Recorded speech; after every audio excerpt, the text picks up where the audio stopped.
Buenas tardes, le damos la más cordial bienvenida al ciclo Espacio Abierto, Tertulia de Humanidades y Economía que organiza el Instituto de Humanidades en conjunto con la Facultad de Economía y Negocios de la Universidad de Desarrollo.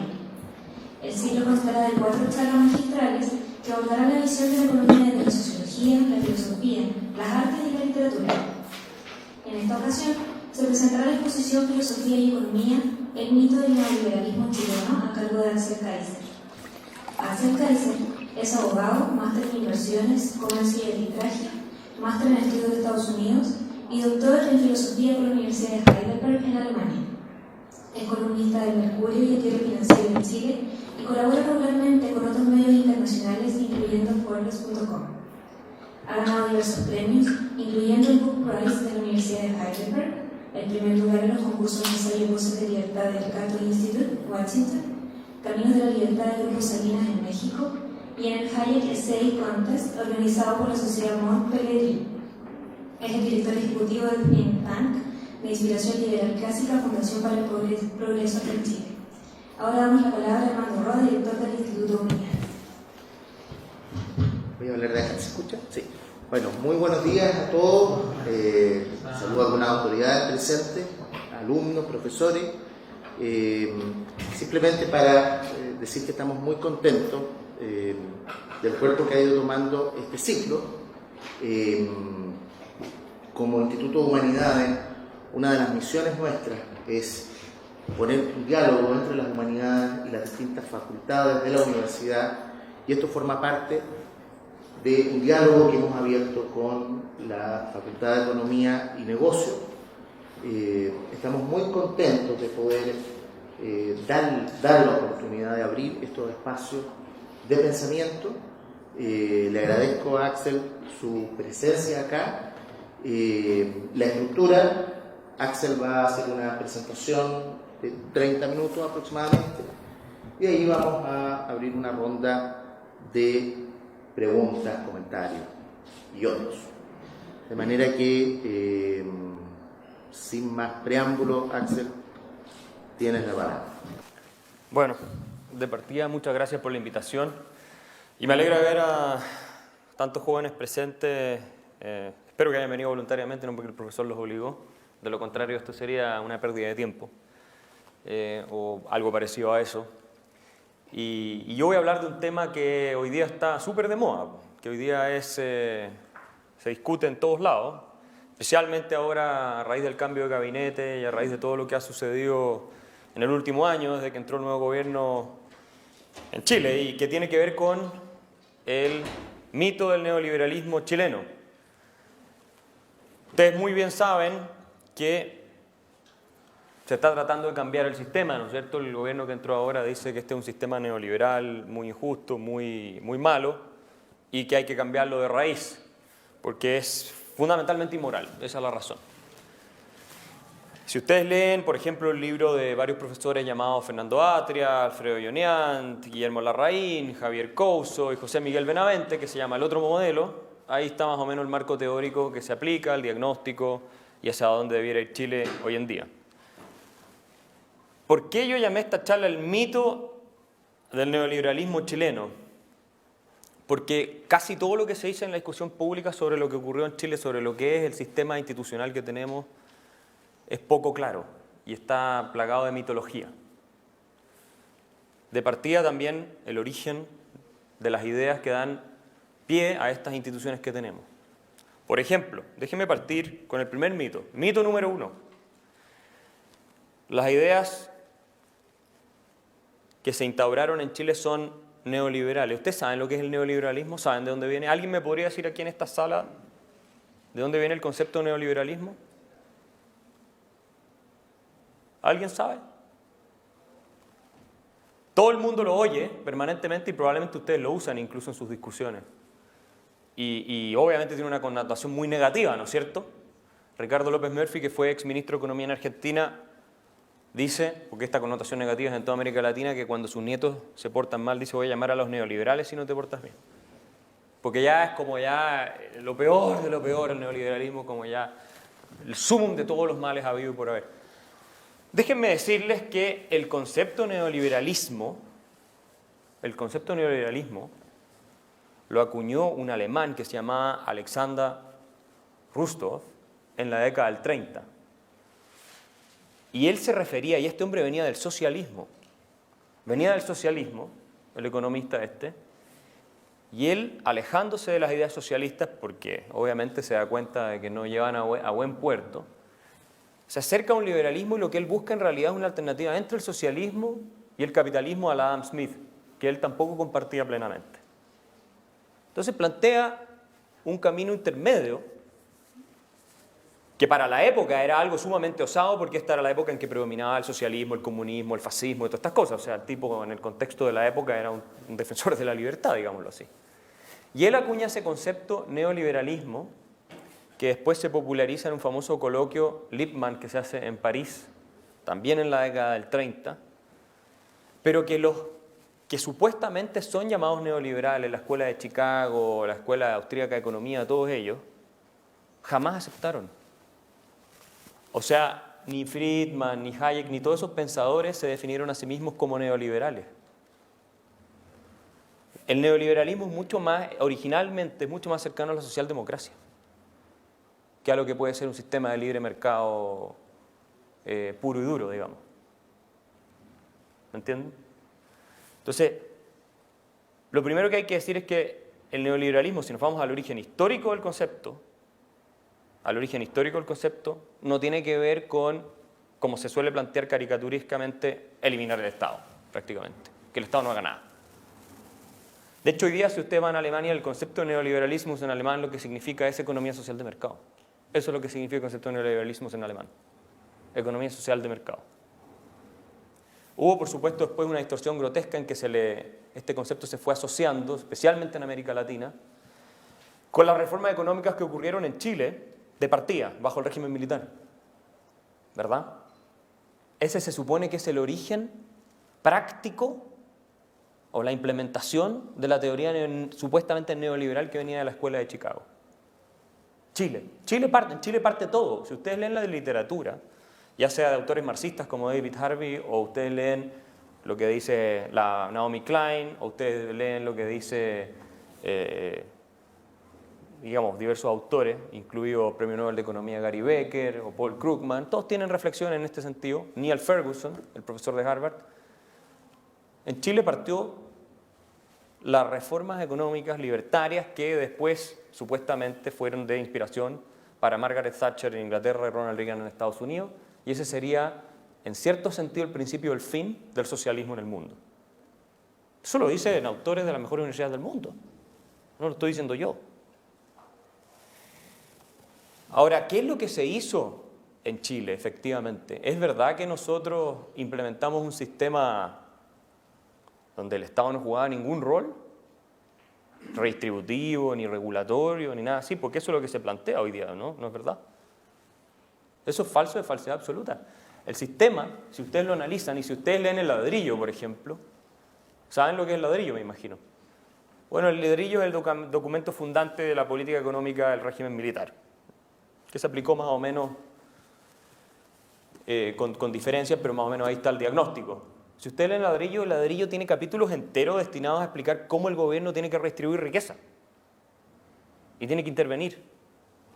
O sea, está muy lejos de ser un programa súper libertario en ese sentido. De hecho, el ladrillo, muchos demócratas cristianos participaron. Álvaro Bardón probablemente era el más famoso, o uno de los más conocidos. Participaron en la elaboración del documento. Entonces, primer mito es que el Estado no tenía que cumplir ningún rol. De hecho, el gobierno, las reformas que se hicieron después, lo que pasó es que teníamos un sistema completamente atrofiado desde el punto de vista económico, en que el Estado prácticamente controlaba todo. Entonces, claro, cualquier reforma que ustedes hagan es como si fueran a Venezuela. Liberalizan precios y obviamente eso ya es un cambio fundamental de paradigma en el sentido económico, ¿no es cierto? Entonces, obviamente el Estado, que estaba hiper expandido, si ustedes ven los números son súper claros, el Estado estaba hiper presente y dominaba y regulaba prácticamente todo. Tenía decenas o cientos o miles de precios fijados.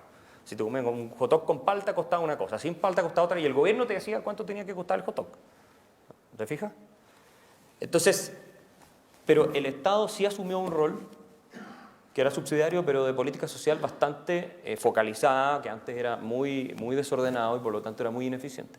Y el Estado asume ese rol y después lo que hacen los gobiernos de la concertación, y esto lo dice Alejandro Foxley en una entrevista, no lo digo yo, es de alguna manera incrementar un poco ese aspecto redistributivo del Estado. Pero el Estado que se configura a partir de la década de los 70 y 80 en Chile es un Estado que no es no intervencionista.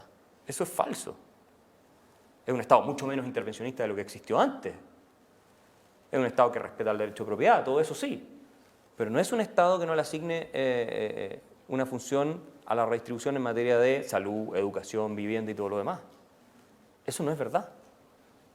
Y lo otro que no es verdad es que estas ideas fueron nuevas en Chile. No es cierto que la teoría liberal que inspiró esa reforma haya sido algo importado de Estados Unidos a partir de los 50, cuando la Universidad Católica hace el acuerdo con la Universidad de Chicago. No es verdad eso. Si ustedes van a examinar el siglo XIX en Estados Unidos, Juan Pablo Coyumbian sabe de esto porque ha escrito sobre Corcel Senuil, ustedes van a examinar las ideas que este hombre desparció, un economista francés famoso que contrata al gobierno Manuel Montt, que viene a Chile y se transforma en profesor de la Universidad de Chile, el primer profesor profesional de economía en la historia de nuestra república, ¿verdad? Y también del Instituto Nacional, y asesor del Ministerio de Hacienda, además.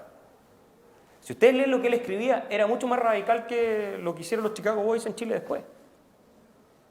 O sea, Corcel Senuil, hay un aula que se llama Corcel Senuil en la Universidad de Chile, por si acaso, pueden ir a verla.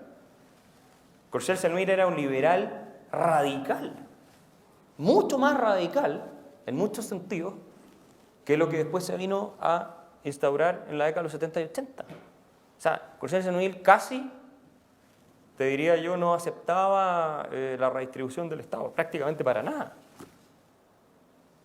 Y creía en la banca libre, no podía haber banca central y un montón de cosas por el estilo. Entonces tampoco es verdad, y sus ideas fueron hegemónicas en Chile, o muy influyentes, por decirlo de otra manera, durante casi medio siglo. Muy influyentes.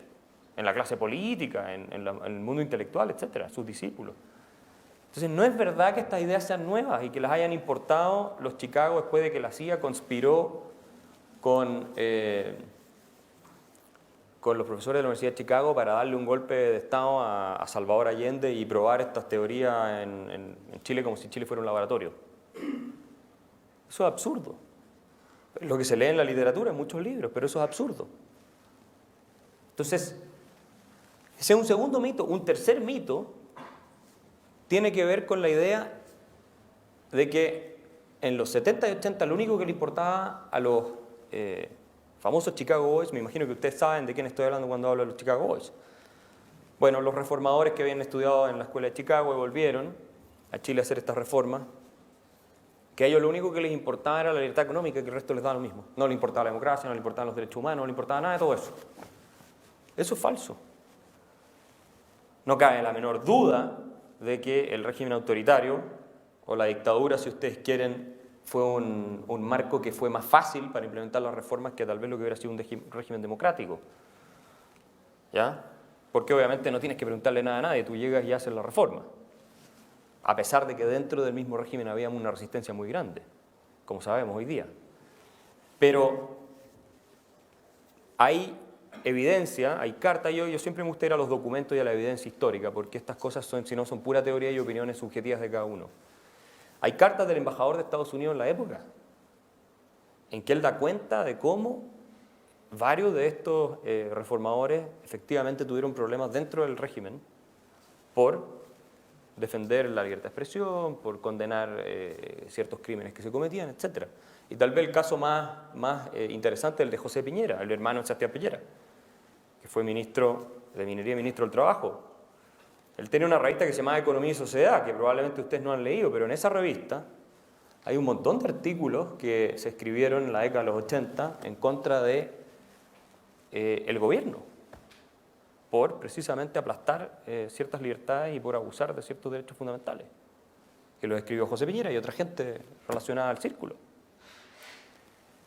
Y luego se instaura, obviamente, esta constitución y, en fin, la democracia se restaura en el año 90, pero la constitución ya establecía, la constitución de 1980, ¿Ustedes saben de qué se trató el plebiscito de 1988? ¿De qué se trató? ¿Quién sabe?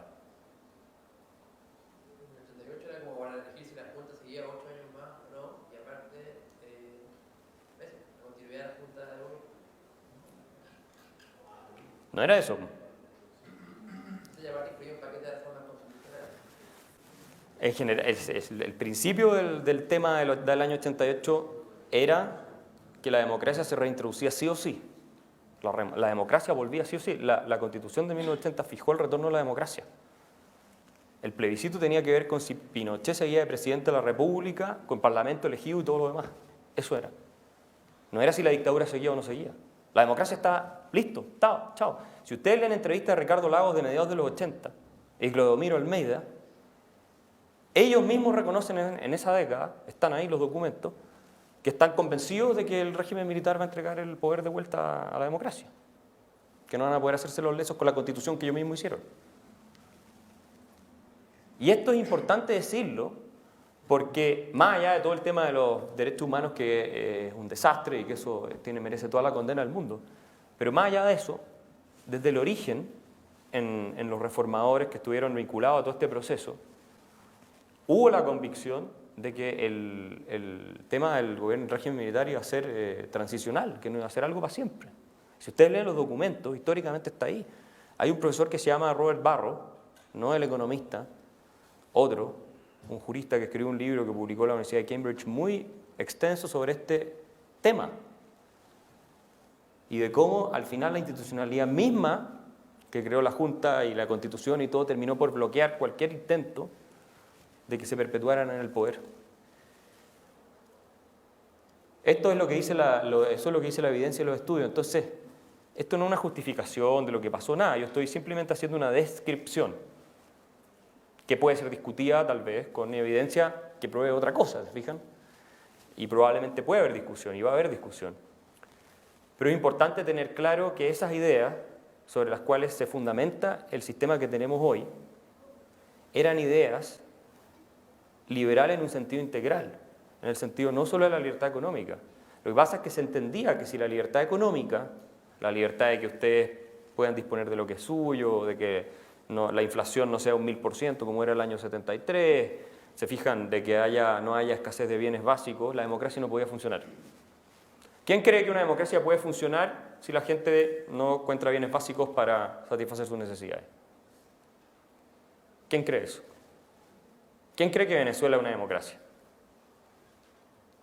¿Quién conoce un solo caso en la historia en que la economía haya tenido un 1000% de inflación y haya habido escasez de productos básicos, incluso los que miran con cara de escéptico allá atrás? ¿Quién cree que una democracia puede funcionar así? ¿Quién conoce un solo autor en la teoría de la democracia que diga que una democracia puede funcionar así? ¿Alguien? No, pues. ¿Se imaginan ustedes el día de mañana cómo estaría funcionando la democracia chilena si usted fuera al supermercado y no encuentran papel higiénico, como pasa en Venezuela? Como pasaba el año 73. ¿Cómo funcionaría la democracia? No estoy haciendo un juicio de si estuvo bien el golpe o no, lo único que estoy diciendo es que así era, eso es indiscutible. Paul Sigmund, un profesor de la Universidad de Princeton, que no es de derecha, yo te diría que es más bien de centro izquierda incluso, escribió un famoso estudio sobre la caída del gobierno de la Unidad Popular, lo publicó hace muchos años. Y la razón principal, dice él, o una de las razones principales, centrales, fue precisamente la destrucción de la economía. Él dice, ningún gobierno democrático, o no democrático incluso, dice él, pero especialmente democrático, con toda la legitimidad que hubiera querido tener, habría podido sostenerse con ese nivel de destrucción de la actividad económica y de pauperización de la calidad de vida de la ciudadanía. No funciona. Por eso Neil Ferguson, el profesor de Harvard, cuando escribe sobre esto en su libro El ascenso del dinero, dice que las reformas económicas fueron fundamentales en Chile para consolidar la democracia que después tuvimos. Y esto lo reconoce gente de la concertación, esto no es un tema... Y por eso Alejandro Foxley, en esa entrevista que yo le citaba, que es del año 2001, si no me falla la memoria, en el Commanding Heights, para los que les interese, está en internet disponible, dice que en realidad ellos tuvieron que reconocer que la economía había sido modernizada y ellos en el fondo partieron de ahí porque los países maduros no son los que parten de cero. Eso lo dice Fox, que fue ministro de Hacienda de la Concertación. Hoy día, lo que ocurre es otra cosa. Lo que ocurre es que todo eso hacia atrás, con una historia muy compleja, porque la historia de Chile no es sencilla, no está lo bueno, lo malo y todo lo demás está bien, lo que hicieron ellos está bien, todo lo que hicieron los otros está mal, no es así. Es mucho más compleja que eso. Espero que ustedes estén de acuerdo con ese punto al menos. Bueno, todo lo que se dice hoy día es que hay que hacer un borrón y cuenta nueva por parte de muchas autoridades. Hay que botarlo todo por la borda y los últimos 40 años que hicieron de Chile el país también más próspero de toda la historia de América Latina, no solo de la historia de Chile. La historia de América Latina nunca ha visto un país más próspero que es el Chile de hoy. Se los planteo así y los desafío a cualquiera de ustedes a buscar cualquier indicador que me refute esto. Nunca. Y nunca hemos tenido una mayor estabilidad democrática en nuestra historia que en los últimos 30 años, digamos, desde que retornó la democracia al poder. Argentina, obviamente, estuvo en un punto en que, comparado con otros países, fue muy desarrollado, pero ya vemos cómo están hoy. Entonces, la tesis de que hay que hacerlo todo nuevo, que hay que cambiar toda la Constitución y hay que refundar todo el orden, que la tienen, tal vez no son grupos mayoritarios, pero grupos que tienen influencia, está basada en una serie de mitos y de errores. Y también creo yo, no es un misterio porque yo he dicho estas cosas en televisión, las he escrito en los diarios, en una ideología que es totalmente trasnochada. Totalmente trasnochada. O sea, yo les voy a hacer una pregunta a ustedes.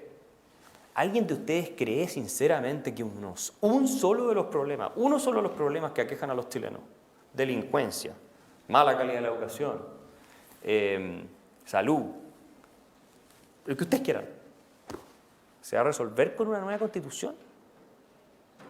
¿Alguien cree de verdad? ¿Alguien puede ser tan ingenuo para creer eso? ¿Cómo le ha ido a nuestros vecinos latinoamericanos que han hecho constituciones nuevas? ¿Cómo le fue a Venezuela? ¿Cómo le fue a Ecuador? ¿Cómo le fue a Bolivia? ¿Cómo le fue a Nicaragua? ¿Cómo le fue a Brasil con su nueva constitución? ¿Están después de la nueva constitución? Les ofrecieron eso fue lo que les prometieron. Si hacemos la nueva constitución, vamos a resolver muchos de los problemas que tenemos. No fue así. Las constituciones no son recetas mágicas o pócimas que uno se toma como el líquido de Aster y yo, el Ixi sale así y es capaz de levantar cualquier peso. No es así. Las constituciones son cosas tremendamente complejas y que lo que tratan de hacer es ordenar, digamos, la distribución de poder y ver cómo hacer que una sociedad más o menos funcione. Pero ustedes no van a ser más inteligentes porque haya una nueva constitución. Ustedes no van a sacar mejores notas en la universidad porque haya una nueva constitución.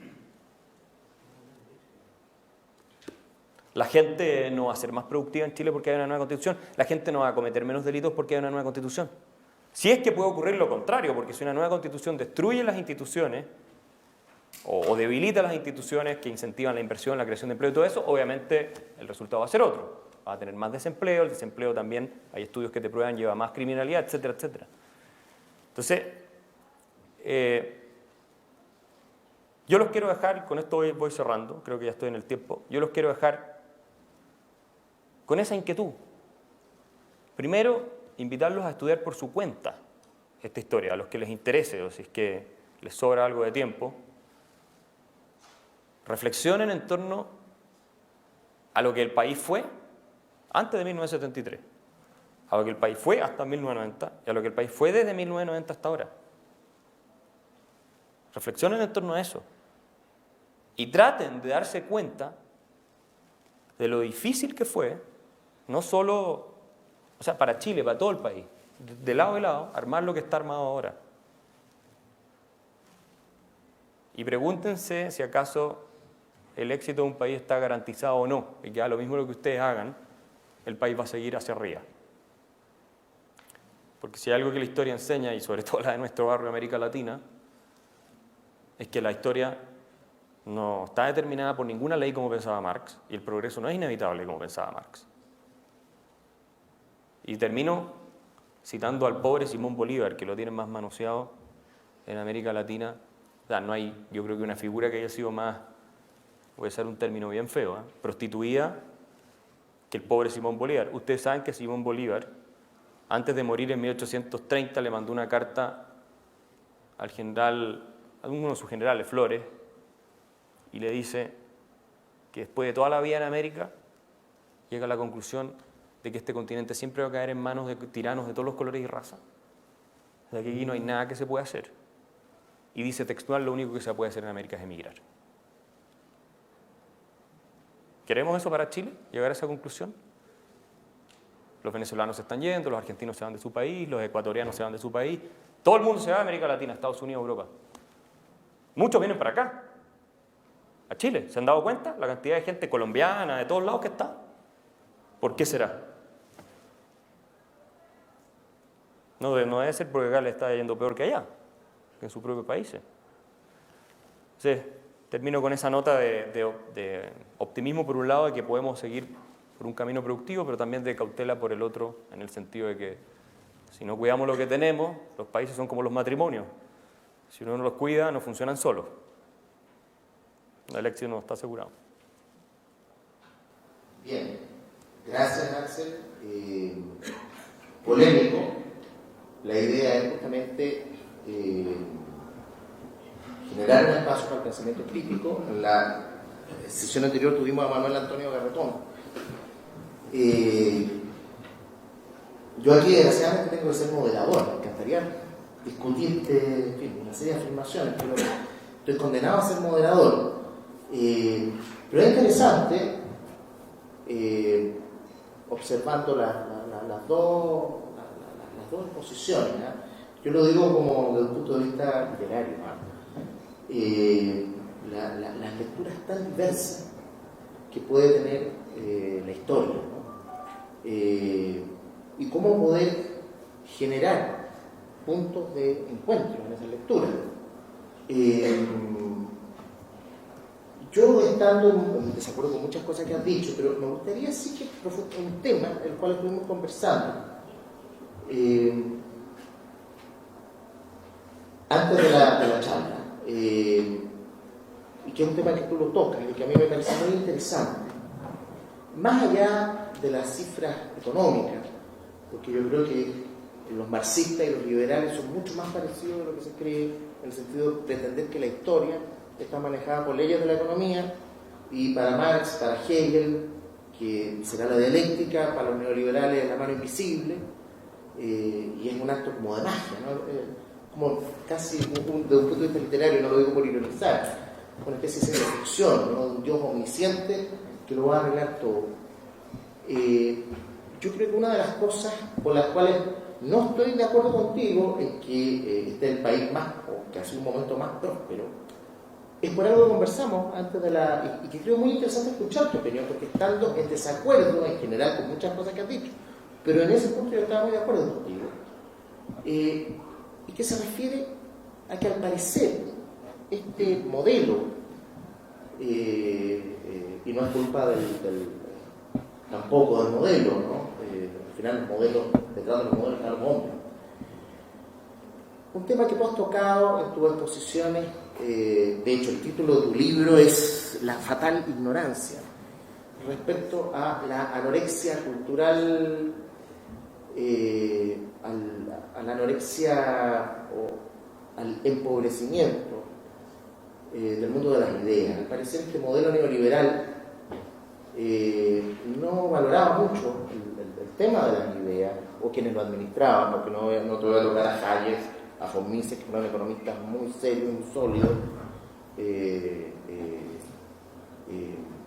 pero al parecer en Chile el tema de la cultura, el tema de los grandes sentidos, el tema del espesor espiritual que hay que darle a las cosas, empezó a resplandecerse.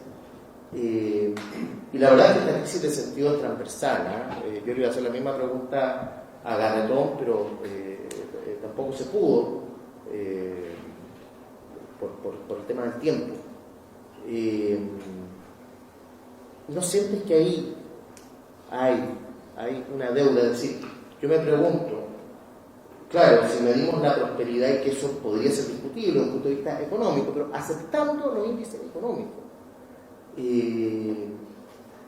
para mí parte de la prosperidad, del desarrollo de un país, es también un país con un cierto espesor cultural, ¿no? Y con Axel conversábamos, por ejemplo, de cómo, incluso dentro de las mismas élites, a diferencia de lo que ocurría antes en Chile, hay una decadencia, y vemos que es un mundo manejado fundamentalmente por gestores, pero sin una gran visión de la realidad. Según tu tesis, eso permitiría también el avance de este ideologismo que busca inyectar sentido, que eso es interesante, discutible, pero es interesante. Pero, y ya que estamos en una universidad, y que yo siento que también el tema universitario, no solo en Chile, donde la universidad como que ha dejado de ser una institución en general que entregue grandes referentes de sentido para administrar el conocimiento. Alguien por ahí ha hablado del capitalismo académico. Pero este tema yo lo encuentro súper interesante. Tú has sido incluso muy crítico del mismo mundo liberal chileno, en el sentido de esta ausencia de ideas, de discursos sólidos. ¿Por qué Sí. no te refieres? Claro, mira, lo primero que quiero hacer alusión, y voy a ir a lo que dices tú, la mano invisible, que esa cuestión te la tengo que no es Dios, ni es una cosa mágica que resuelve todos los problemas. Adam Smith jamás dijo que la mano invisible resolvía todos los problemas. No existe ni un liberal en la historia que haya dicho algo parecido. El liberalismo se basa en la idea de que los seres humanos somos súper imperfectos y que la mejor forma de moderar nuestros vicios y cosas es respetando los proyectos de vida de los demás. Y eso incluye poder emprender y poder intercambiar. La mano invisible al final es el proceso impersonal de intercambios que se producen en el mercado y que es lo que determina al final los precios y que yo tenga esta botella de acá sin tener idea cómo llegó, digamos, de agua. ¿Se fijan? Entonces, básicamente eso, el orden espontáneo del mercado es la mano invisible. Y eso es algo que está totalmente acreditado hoy día, ningún economista lo pone en duda, no de que resuelva los problemas, no lo resuelve todo, eso está claro, pero de que existe. Digamos, los precios se forman de manera espontánea, no hay en el mercado no hay una autoridad central que determina va a costar esto. Ahora, yendo a tu pregunta... Discutamos eso, pero nos vamos a enfrascar, pero... Sí, ahora yendo a tu pregunta, lo que ocurre es que la visión económica que se aplicó en Chile fue extremadamente técnica. Entonces, y un poco empobrecida de la tradición de los pensadores liberales clásicos como Adam Smith, que era filósofo moral, no era economista, fundamentalmente. Y Hayek y Mises y toda esa gente tenían una visión más integral, incluso Friedman tenía una visión mucho más integral. Pero aquí por razones de contingencia y por lo que se tocó vivir y todo, la desesperación era cómo recuperamos la economía, una economía que estaba totalmente destruida. No nos olvidemos que Chile el año 73 estaba último en el ranking de libertad económica del mundo, que creo que el primer año 74 por ahí que lo saca el Fraser, y era un país de los más, el de The Economist, distintos medios internacionales lo registran eso en la época, de los más arruinados del mundo también. Entonces, la desesperación de resolver ese tema era muy grande.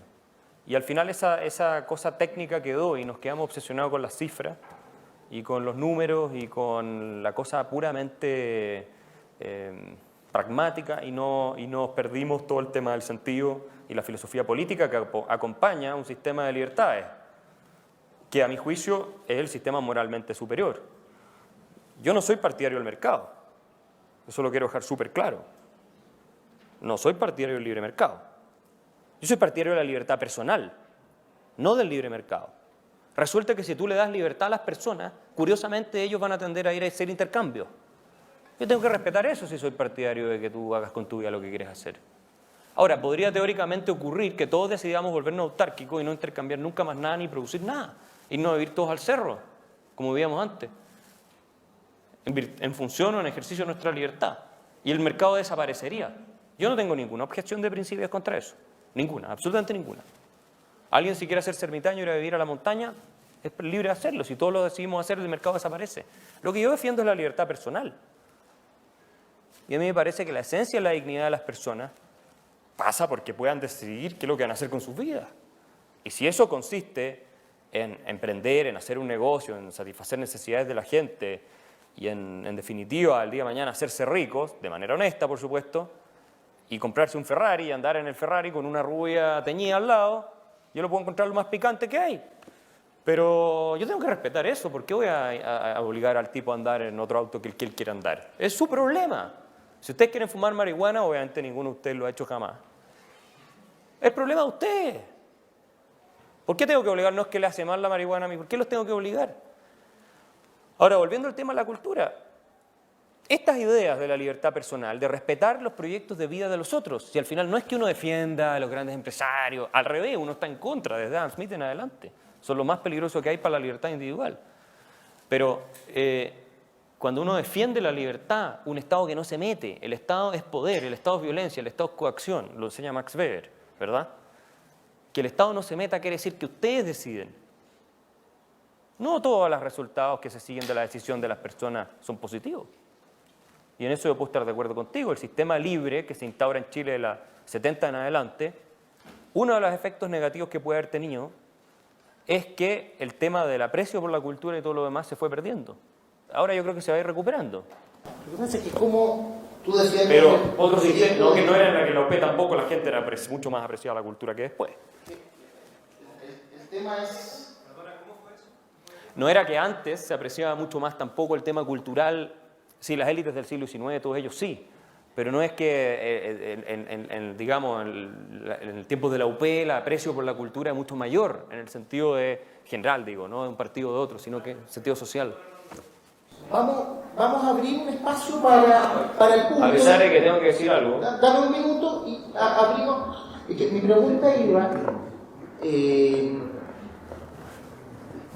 a ver, yo no veo la cultura como algo de ornamento, como algo esencial de la persona. Entonces, ¿qué proyecto personal se puede desarrollar libremente cuando uno ve que se construye una sociedad donde se le entregan pocas herramientas, ¿no?, a las personas para desarrollar sus vidas en base a proyectos con sentido? Por ahí va. Sí, pero a ver, seamos también francos, hay una famosa pirámide de las necesidades de Maslow. En un país en que la gente se está muriendo de hambre, pongamos Haití o Venezuela, la cultura no tiene ninguna posibilidad de prosperar. Porque la gente tiene que comer, está desesperada. Y el Chile, si uno examina lo que era el Chile, la década 50, 40, 30, hasta los bien entrados los 70, era un Chile con unos índices de desnutrición, unos índices de mortalidad infantil, unos índices o bajas expectativas de vida, etcétera, que es muy difícil decirle a una persona, te fijas tú, o tener una cultura que sea muy rica, ojalá fuera así, cuando tú tienes necesidades súper básicas que todavía no están satisfechas. Es muy complicado eso. Por eso, claro, y desde el punto de vista de la élite, yo creo que efectivamente existió, como se instaura una lógica mucho más pragmática, utilitarista, existió al principio, en los 90 y en adelante, un poco un deterioro en ese sentido. Yo estoy de acuerdo con eso. Yo no lo discuto, lo reafirmo, de hecho, y creo que ese es uno de los grandes dramas de la élite chilena, la gente que viene a esta universidad, los papás de la gente que manda hijos a esta universidad, los empresarios en Chile en general, que es gente que no lee un libro en su vida, es gente ignorante que se la pasa preocupada del auto que se va a comprar y cosas por el estilo, el resto les da lo mismo, si digamos las cosas como son. Y cabros y pendejos que andan preocupados de la moto de agua y el carrete el fin de semana, eso es lo único que les importa, y uno va y se sube a una micro en cualquier país de Centro Europa y escucha que cabras de 16 años del colegio están discutiendo sobre la última novela de Kafka. Entonces, evidentemente, yo ahí sí creo que hay un mea culpa, que parte, porque tampoco es toda la élite, es una parte importante de la élite, no es toda la élite. Tiene que hacer, en el sentido de que no le ha transmitido estos valores, no se ha preocupado por cultivarse, no le ha asignado valores. Sí, de los amigos que... ¿Cuántos de aquí han ido a la ópera, por ejemplo, que levanten la mano? ¿Son hartos? Estoy impresionado. Eso quiere decir que estamos progresando. Vamos a abrir un espacio para preguntas del público. Juan, por favor.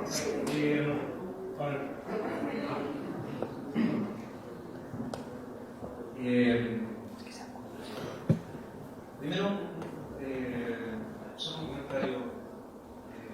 Cuando tú hablas de la destrucción de la economía y todo, yo presumo que no lo voy a hacer, pero tú me entiendes. La destrucción cultural de los 70, estamos hablando de la Unión Popular. De antes, ¿no? Yo diría de la... Sí, de antes. Sí, suena como un accidente meteorológico lo que estás contando. Y creo que hay un par de factores más. Si podría desarrollarlo si quieren. Segundo, todo esto es un poco negocio a mí como de esto de que vengan latinoamericanos, ¿cierto?, a compartir nuestra falta de derechos, y a un precio probablemente mejor que pagan en su tierra. No vemos ningún noruego probablemente mirando a Chile, ¿no? Y así como vimos a los sobrevivientes, llamémoslo así, de las distintas repúblicas socialistas, ¿cierto? Checos, yugoslavos, romanos que llegaron a Chile refugiados y que se devolvieron a los 6 meses porque aquí no había nada que les cubriera sus mínimas necesidades. Ahora bien, eso como comentario, ¿no? Si quieres tú lo desarrollas. Estamos en un lugar que propone, ¿cierto? O dice adherir a los valores del humanismo cristiano, ¿ya? Y tú planteas que el régimen de las libertades personales de estos hombres imperfectos son el marco valórico, por ejemplo. Porque, mira, yo no sé si se lo lleva único o qué, pero bueno, puede ser. ¿Qué papel le otorgarías tú a sistemas valóricos como ese? Puede ser eso, puede ser cualquier otro. Sí. A ver, tú tienes razón, voy por parte. Efectivamente, el deterioro económico de Chile no empieza con el gobierno de la Unidad Popular. Sería injusto echarle la culpa al gobierno de la Unidad Popular. Esto parte mucho antes. Yo te diría que con toda fuerza en la década del 30, después de la Gran Depresión, en que empieza a cerrarse el sistema, después en los 40 la CEPAL, que fue un desastre para Chile y para toda América Latina con su política de sustitución de importaciones. Nunca tuvimos un sistema más corrupto que ese, cuando el Estado se metía en todo, porque al final tú capturabas al Estado, a los políticos, y recibías la cuota de la importación, el privilegio, el subsidio, todo. ¿Te fijas? Y eso fue deteriorando, y como no se resolvían los problemas sociales urgentes y económicos, la gente, el ambiente se fue radicalizando hasta que la reforma agraria, todo pasó, no se resolvieron los problemas, Frei Montalva no resolvió los problemas y llega Salvador Allende diciendo que la culpa era el capitalismo, cuando hace rato ya no teníamos un capitalismo. No, pasó, obvio, fue un periodo mucho más largo. Lo que pasa es que el gobierno de la Unidad Popular radicalizó todo esto. Al final trabajó sobre la base de instituciones que ya estaban, las radicalizó. Está la lectura que hace Paul Sigmund, por ejemplo. Y termina por destruir el sistema, pero no es que ellos hayan sido responsables de todo, eso no es así. En cuanto a... tenía un segundo punto tú que me habías hecho. Sí, los noruegos no migran a Chile por una razón muy sencilla, ellos son más ricos que nosotros, listo. Y claro, y tienen mucho petróleo y financian, ahora están en problemas en todo caso, no sé si han leído la prensa, los noruegos están en problemas de financiar su gasto porque es demasiado alto el gasto social, pero, y el precio del petróleo ha caído en relación a lo que era antes, pero es un país rico en el fondo. Obviamente que los países ricos pueden darse el lujo de financiar más cosas, pero es obvio que si tú vas a repartir algo tienes que tenerlo antes. O sea, los noruegos reparten y tienen derechos sociales y cosas así porque han creado la riqueza para poder financiarlo, ¿verdad? Sea del petróleo, sea porque son muy innovadores, muy tecnológicos. Debo recordarle en todo caso... No tiene ninguna relación. No, y te puedo citar al tiro un paper que acaba de publicar hace un tiempo atrás el Institute of Economic Affairs en Inglaterra sobre este tema, en el caso sueco, que es muy parecido. Suecia y Dinamarca se aplica la misma historia.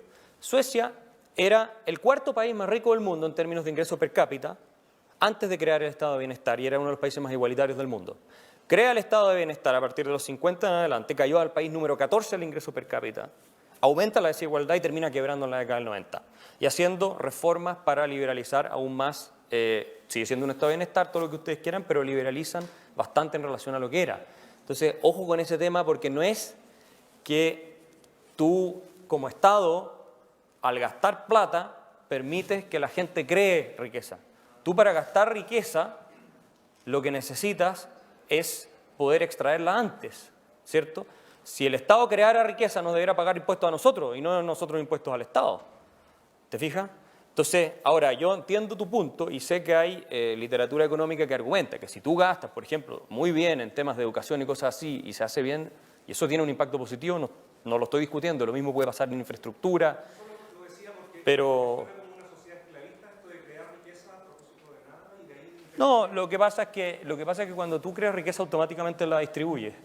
Si yo abro un negocio y contrato gente, digamos, le estoy dando pega, le estoy dando una fuente de ingresos, y si estoy produciendo bienes y servicios que la gente demanda, estoy satisfaciendo las necesidades de ellos, estoy entrando en relaciones de intercambio, y de esa manera todos estamos mejorando nuestra calidad de vida, o debiera ser al revés, debiera ser yo no creo ni una riqueza, pongo un leviatán gigantesco que no tiene de dónde financiarse y así saco a todo el mundo adelante.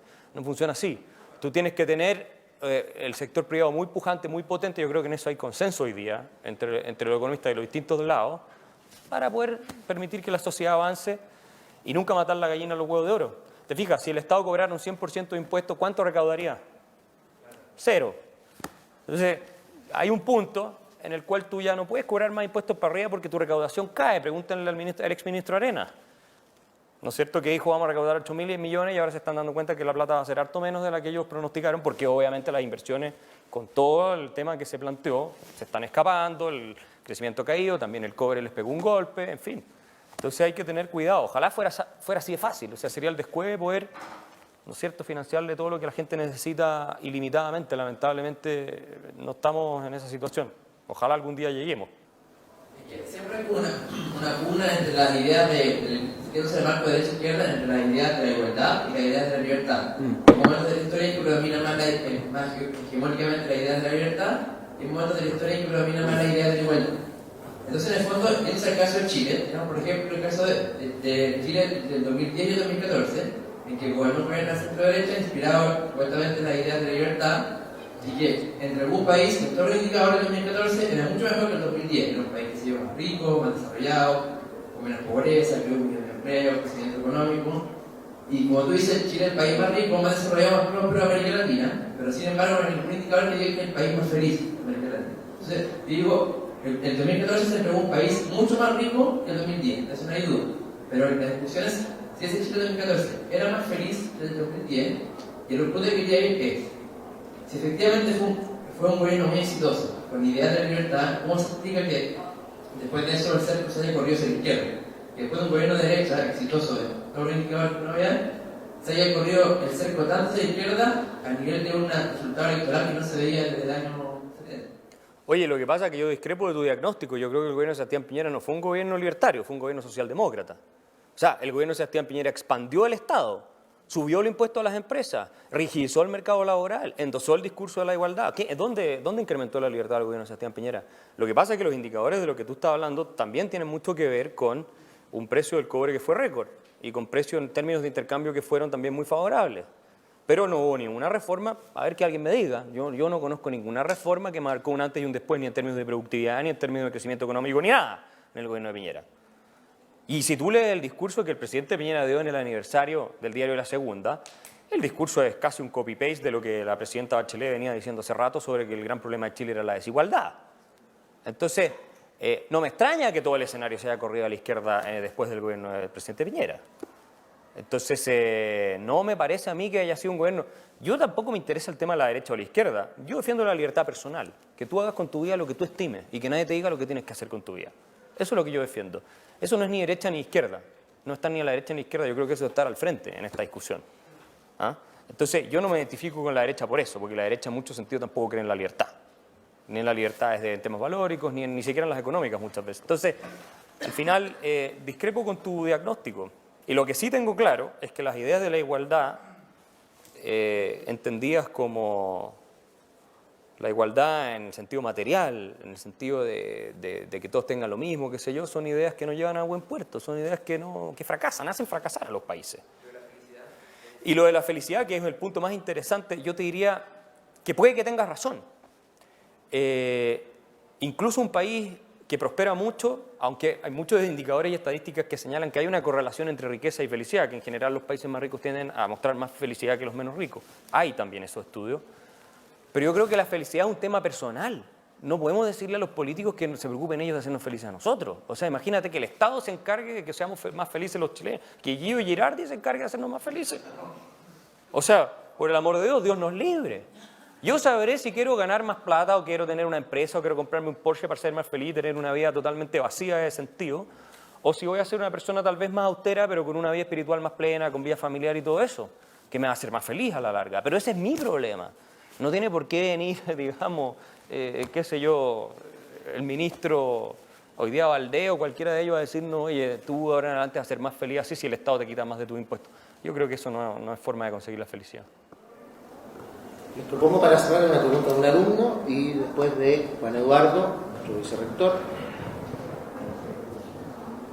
Creo que puedo hablar bastante fuerte sin micrófono, así que voy a ver sin micrófono. Más cómodo. Es bien que bueno hablar de la libertad, porque entendemos, si hablamos de libertad, está entendiendo humano en sí, bueno. No, es que entonces, hay la contradicción que encuentran en el sobre todo en el psicológico, que está más o además. Es súper contradictorio, porque encontramos que el humano, que uno dice que no fue. Entonces, Ni lo uno ni lo otro, es de los dos. Ya, lo dejáis neutro, entonces por lo tanto sería adquirido. Entonces estamos teniendo que el concepto de bueno o malo, digamos, se enfrentaría en este marco de libertad, que no tiene, una pregunta, para ver claro, la libertad también como concepto de Joshua Mill también, en la libertad termina en el peso del otro. Exacto, como el principio. Más o menos, sí. Ya, es que al caer en ese concepto de libertad, también caemos en que el humano en sí, si lo ponemos como bueno, podríamos tener esa idea y sería algo de libertad, consultando más o además que un humanista. El problema radica en que la historia nos ha enseñado en que el humano no es libre y sobre todo no es bueno. Y eso está claro en toda la historia de guerra que tenemos. Entonces, por entregarnos la libertad, está entregando a ver más libertad también de generar el mal y exponer todo lo malo que el humano tiene dentro suyo. Lo que pasa, Entonces, mi pregunta es, ¿cómo puedes ser una persona más libre si a la vez, al hacerla más libre, la hacemos también más clara lo mismo? Lo que pasa es que la libertad es un límite a tus actuaciones. Eso es lo que la gente no me parece no tener claro. La libertad implica que tú no puedes hacer lo que tú quieres. La libertad, por definición, es el poder perseguir los fines que tú te has dado, ¿no es cierto?, con los medios de los cuales tú dispones, respetando idéntico derecho de otros. Entonces yo no tengo derecho a dañarte. Tu punto respecto a que las guerras y todo eso es destrucción de la libertad. Yo voy, te asalto, te quito lo tuyo, yo voy, te mato. Todas esas cosas obviamente son agresiones a la libertad. Entonces, tenemos que los seres humanos, entendiendo que podemos ser buenos, malos, todo lo demás, tener un sistema de reglas que a nosotros nos permitan convivir civilizadamente. Ahora, ¿cuál es el principio fundante de esas reglas? A mí me parece que el principio de la libertad, el respetar tu proyecto de vida, el respetar tu propiedad, el respetarte a ti, es el principio que permite que vivamos civilizadamente, ¿no es cierto? Entonces, eso disminuye, no elimina el daño, no elimina la maldad, pero la disminuye de manera importante. Tanto es así, te voy a decir, que Steven Pinker, profesor de la Universidad de Harvard, a propósito que tú tocaste el tema de las guerras, ha hecho un estudio gigantesco y monumental sobre el declive de la violencia en el mundo, sobre la historia de la violencia en el mundo. Y él ha dicho que una de las razones fundamentales por las cuales la violencia ha decrecido sustancialmente en la historia de la humanidad, incluyendo las guerras, ojo, es porque el comercio internacional, la libertad de intercambiar, la globalización y todas esas cosas han llevado a que se desarrollen relaciones más pacíficas entre los seres humanos. En función de esta libertad. Eso lo dice él, no lo estoy diciendo yo. Entonces yo creo que cuando tú tienes instituciones que garantizan el respeto por la vida de los otros, que tú no puedas llegar y agredir al otro, quitarle lo que es de él, llevarte a su señora, el Estado tiene que cumplir esa función, obvio. Obvio, esa es la función que tiene que cumplir, por excelencia que tiene que cumplir el Estado también según la tradición liberal. Entonces, cuando tú tienes eso, y por tanto el Estado tampoco puede ser el agresor, tampoco te puede meter al campo de concentración, ¿te fijas? Tampoco te puede hacer eso, ¿te fijas? Entonces, cuando tú tienes eso, yo creo que tú vives mejor y disminuyes lo que a ti te preocupa al mínimo que es posible, al menos. De que vas a hacer a la gente ángel, no, eso no va a pasar, no vamos a hacerlo nunca. Juan Eduardo, Carlos, si no acaso tiempo, Mariano. Hola, interesante el debate que se produjo. Yo tengo una pregunta, me gustaría andar una de las cosas que uno observa y escucha permanentemente es que el gran diablo que existe hoy es el neoliberalismo o el modelo. Y prácticamente a todo se le echa la culpa del modelo. Pero hay un tema en particular me hace demasiado ruido y creo que se puede explayar en eso, que es se suele decir que el egoísmo es propio de este modelo. Es decir, que los chilenos de alguna manera somos más centrados en nosotros mismos y solo pensamos en nosotros mismos y desarrollamos relaciones menos solidarias precisamente por el modelo. ¿Qué podrías decir tú a ese respecto? Con el tono políticamente correcto que siempre me ha caracterizado, te digo que eso es absurdo. Y la razón te la da Max Weber en su libro La ética protestante y el espíritu del capitalismo, cuando te dice que el ideal del capitalismo es el del sujeto honrado y digno de crédito, y que codicia, dice Max Weber, observa en ese libro, ¿no es cierto? Porque se supone que los americanos son además el sumum del capitalismo, él pone varios ejemplos. Benjamin Franklin es el paradigma del capitalista, dice Max Weber. Bueno, él dice codicia, la ambición, el egoísmo, existió en todos los regímenes de toda la historia de la humanidad, siempre.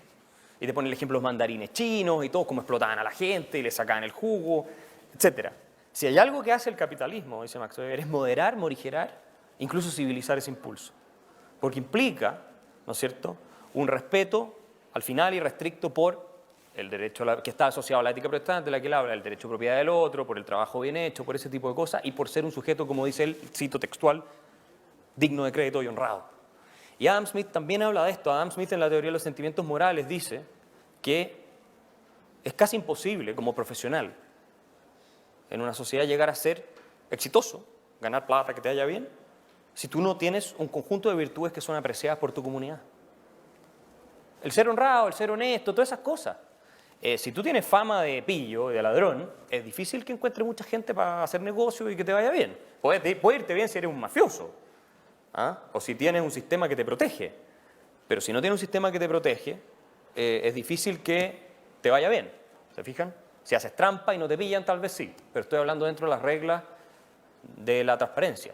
Si te pillan, no te va a ir bien. Entonces yo creo que eso es ridículo. Y decir que en Chile en los 60, cuando estamos hablando de guerra civil todos los días, éramos más solidarios que hoy día, a mí me parece la cosa más absurda que puede existir. O sea, es cosa de analizar las declaraciones de la época, de intelectuales, de políticos, de la Iglesia Católica, de todo el mundo que hablaba, que estábamos a punto de irnos a la guerra civil, verdad o no verdad, otro tema, pero era el clima que estaba instalado, para darse cuenta de que el clima de odiosidad, de polarización y de conflicto no tenía nada que ver con solidaridad, ni mucho menos. O sea, si esa es la solidaridad que perdimos, por mí mejor que se haya perdido. Carlos. Una pregunta. Quería, yendo cosas más concretas del tema de la desigualdad, que se me toca, me parece que es el espacio donde no hemos podido avanzar mucho. ¿Qué aproximación tienes tú, particularmente, o qué propuestas eventualmente tienes desde la libertad para avanzar en ese tema? Pensando en aquellos niños jóvenes que están naciendo con menos oportunidades que otros de empleo. Mira, hay dos temas. El primero, a mí la desigualdad no me preocupa, desde el punto de vista filosófico ni desde el punto de vista económico. Si yo multiplico por 1000 los ingresos de todos los chilenos hoy día, o por 100, la cifra que tú quieras, todo el mundo va a tener acceso a todo lo que quiera, pero la desigualdad se va a mantener exactamente igual, la desigualdad relativa. Si yo le quito el 50% al 10% que más gana de Chile de sus ingresos, no solo no voy a haber mejorado en absolutamente nada a la gente que menos gana, sino que voy a haber empeorado a los que están arriba sustancialmente. Tengo una sociedad mucho más igualitaria. ¿Prefiero esa segunda sociedad? Yo no. Lo que me preocupa a mí es lo que tú dijiste, que haya gente que no tiene acceso a ciertas cosas que son fundamentales, que nosotros consideramos fundamentales. Y ahí hay dos vías que son súper claras de cómo resolver el problema. Uno es una economía pujante que dé oportunidades, que cree empleo, que la gente salga adelante por sus medios, que pueda emprender, etcétera, etcétera. Esa es la forma de cómo se ha derrotado la pobreza en el mundo, según prácticamente todos los estudios económicos, fundamentalmente, no la única, según prácticamente todos los estudios económicos que conocemos. Y la otra es con políticas públicas bien hechas. Políticas públicas donde los expertos te dicen, mira, si focalizas el gasto de esta forma, etcétera, poner los incentivos de esta manera, en materia de educación, por ejemplo, vas a tener mejores resultados, si te fijas en la calidad de profesores, que de si hay selección o no hay selección, cosas por el estilo. Entonces, ahí tú puedes hacer una diferencia también. Y desde el punto de vista del Estado, y esto es algo que ni Milton Friedman estaría en contra, ni Hayek tampoco, tú puedes, obviamente, focalizadamente, ayudar a quienes lo necesitan. Sin hablar de todas las instituciones de la sociedad civil voluntarias que ya cumplen un rol de apoyo muy relevante a la gente que está en estado de necesidad. Entonces, yo te diría que Yo me iría por ahí, pero yo no me preocuparía del que está andando rápido, yo no me preocuparía del que tiene los patines, y para sacárselos para que ande igual de lento que el resto. Eso, ojalá que tenga cohete, yo me preocuparía del que está abajo. El problema de la discusión de la desigualdad es que pone el acento en el que tiene más al tiro. No, mira, es que hay uno con mucho, ese hay que cagarlo. ¿Te fijas? No, viejo, si no se trata de eso es lo que yo les trato de explicar. Se trata de cómo levantamos los que están abajo, para que lleguen lo más arriba posible y que estos vuelen ojalá a la estratosfera. Si a mí no, ya resolvieron el problema. Y qué bueno tener gente que ya no está en ese problema. Sería mucho peor que todos estuvieran igual en la miseria, ¿te fijas? Y tuviéramos que resolver un problema mucho más grande. Entonces, yo haría esas dos distinciones. Bien, última pregunta, brevísimo. Hacer una solicitud. Generalmente uno escucha en la universidad, y personas de la universidad, fuera de la universidad también, que este modelo neoliberal o este modelo económico, que le ha quitado derechos a las personas, y lo único que la gente quiere hoy día son derechos, pero nadie habla de deberes.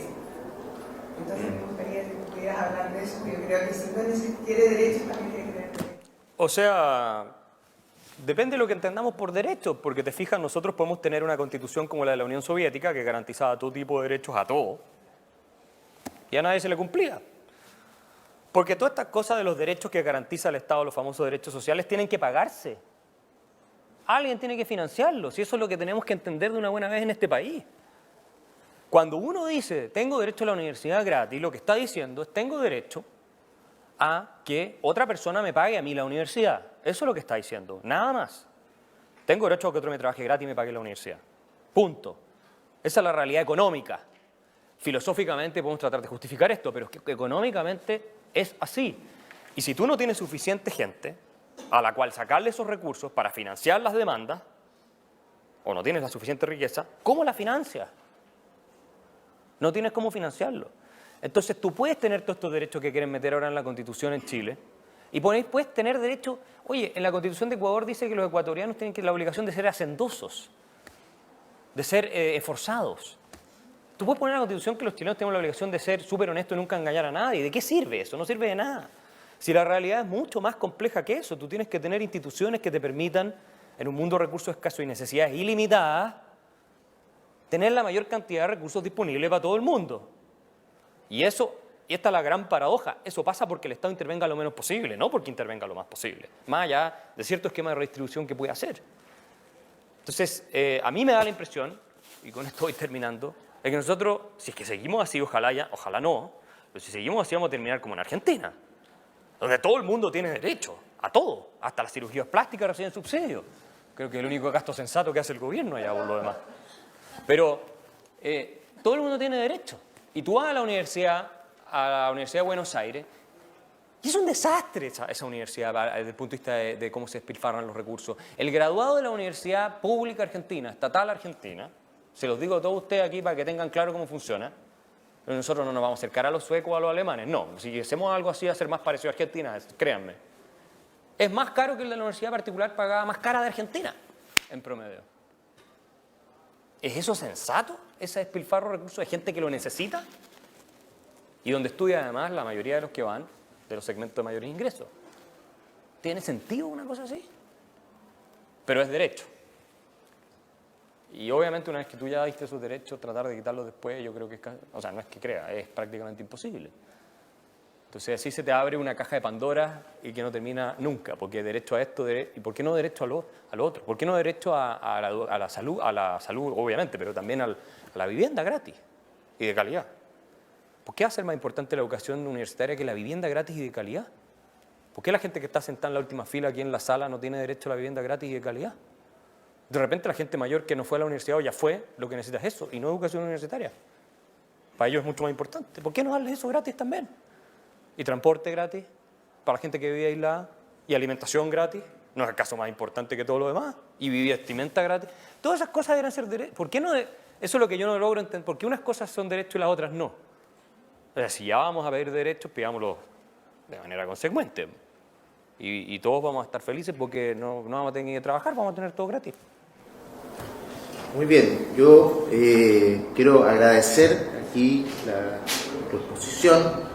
Quiero agradecer además la presencia de 3 vicerrectores, aparte de algunos queridos profesores que nos acompañan, y otras autoridades junto con los alumnos, y sobre todo, yo creo que lo más importante, insisto, es, y ya que en eso con Axel estamos de acuerdo, en este mundo de anorexia de ideas, el poder abrir estos espacios para la discusión, aunque muchas veces no estemos de acuerdo, pero que sea una discusión respetuosa, apasionada, porque creo yo firmemente que esto es hacer de verdad universidad. Así que muchas gracias a ustedes, Axel, muchas gracias.